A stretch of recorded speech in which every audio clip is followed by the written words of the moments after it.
So ஒரு முட்டியில் பிரச்சனை, நீ ரீப்ளேஸ்மெண்ட்னா முட்டி டாக்டர்கிட்ட தான் போகிறோம்.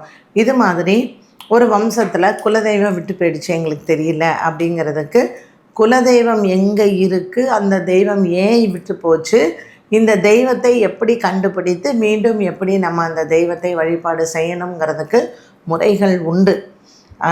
அதாவது ஜோதிடம் நல்லா தெரிஞ்சவங்க, இதை கண்டுபிடிக்க தெரிஞ்சவங்களுக்கு இருக்குது. என் குருநாதர் அதை தான் பண்ணுறாரு.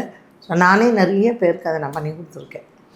பொதுவாகவே அந்த காலத்துலலாம் பார்த்தீங்கன்னா குலதெய்வ வழிபாடு அப்படின்றது பங்காளிகள் எல்லாருமே மொத்தமாக குடும்பமாக சேர்ந்து வண்டி கட்டிட்டு போய் பொங்கல் வச்சு அபிஷேகம் பண்ணி அர்ச்சனை பண்ணி பண்ணுவாங்க. இப்போ எல்லாருமே பிரிஞ்சு தனித்தனி குடும்பமாக தனி குடுத்தனமாக வாழ ஆரம்பிச்சுட்டாங்க. இப்போ இந்த ஒன்று சேருதல் அப்படின்றது ரொம்பவே குறைவாயிடுச்சு.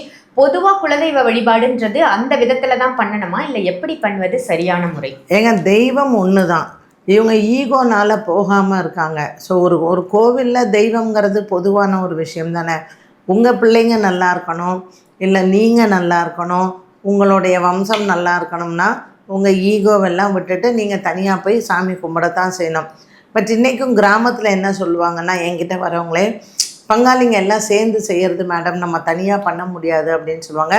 அதற்கும் வழிகள் இருக்குது. இறைவன் ஒன்று அப்படின்னாலும் அவனை சென்றடையக்கூடிய வழிகள் ஏராளமாக இருக்குது.